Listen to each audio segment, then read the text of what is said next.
key to this whole thing really is that as we go to the 12th fret again, and we find our string, it's in its most flexible, or its most loose, I suppose, is the way to describe it. And so as you get closer and closer in toward the 1st fret, the string's getting tighter and tighter and tighter, and the distance you have to pull outwards is less than if it was down at the 12th fret. So these distances, you got quite a nice stretch. It's kind of like a skipping rope, right? So in the middle, it's looser, and in the ends, it's just tighter, as you know. So the way to basically describe the formula of how these notes all fall, like there's an array. So if there's a minor third here, and there's a minor third there, and a minor third there, all the way up the neck, well, what happens is the string's getting tighter, and these notes are getting closer together. They actually form a curve of notes. And they do that for the semitones. So there's a semitone, semitone, semitone, semitone, semitone. You know, tone, tone, tone, tone, tone, and then all the way minor third, minor third, minor third, minor third. And so if we plot these notes out, it's got to be a way to do it mathematically. And so the way that I figured out was at the 12th fret, once this is pulled out to this major third, or sorry, minor third, once this is pulled out to its minor third, then this part of the string that's dead from the nut to where you're fretting the string, if you take that, divide it in half, and then at a 90-degree angle to where that is, all the way out until it intersects with the 12th fret line.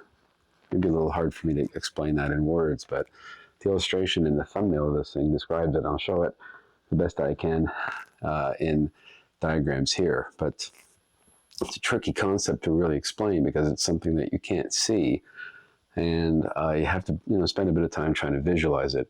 But it's no different than if you were to play a D chord on a guitar. There's a little triangular shape that guitar players know like crazy, but that somebody who doesn't play the guitar has no idea about. They're like, where's a D chord? What does a D chord look like? Or what does an E chord look like?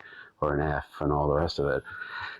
So it's sort of invisible stuff to the non-initiated guitar player or the non-guitar player. So the C scale or A minor scale or any of the scales or arpeggios that are found on the guitar neck are basically invisible to the person who doesn't know anything about guitar. They just look at it and go, 6 strings, a fretboard. It's like chess moves or something, or some other game that's being played on a fretboard. Well, all I'm really doing is extending. Turn this off. Is extending the game, right? So if there's a game to be played on this long rectangular surface by not bending them or bending them inwards, then surely there's a whole other game to be played bending them outwards like this. It's a whole new language. I'm not necessarily the best guitar player to demonstrate all the playing of this because, I'm not a virtuoso player like many of the people watching this video. So I'm sure you can imagine yourself using your tapping hand, etc., pulling. There's just a million things you can do as a guitar player.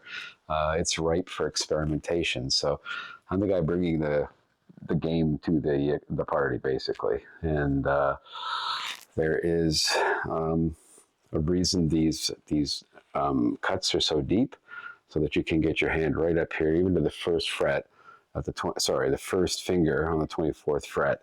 You can get way up there, and you can bend outwards this way as well. That's why it's created so deeply. And of course, from the structure of the arcs, if the arcs were to continue, they would continue back inwards, which would be not a very great way to design a guitar neck. So I've basically come up with a way of this part of the neck from the 12th fret down.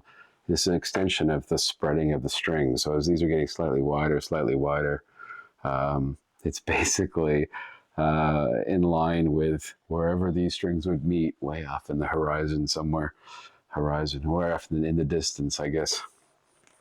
And so the wings are my own sort of design, what's the word, sort of trademark, I suppose, my own way of doing it. But there's a reason for these being here too, because I didn't want to interfere with the jack or with the tuner. So when you put the guitar down like this, you're not interfering with this, and it sits nicely against the couch or a drum set or an amplifier or in your lap beautifully. And there's no reason why a guitar should have to curve inwards at all to cover your, or to sort of match the, there's no reason why the guitar would need to curve to match the curvature of your knee like a traditional figure eight type of guitar. This configuration works great. There's absolutely nothing wrong with doing this. In fact, it makes more sense than having that, classical guitar shape. Fits beautifully on the knee. You can sit in a very comfortable classical type of position. You have access to the tuners here, very, very easy. You have a locking mechanism here where it's a minimal design. The back of the guitar, this one's a little rough in the back, but the back of the guitar is beautiful, very clean.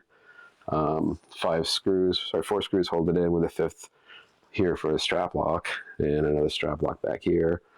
There's several ways of making the design for the electronics cavity. That could be front faced or back faced or whatever.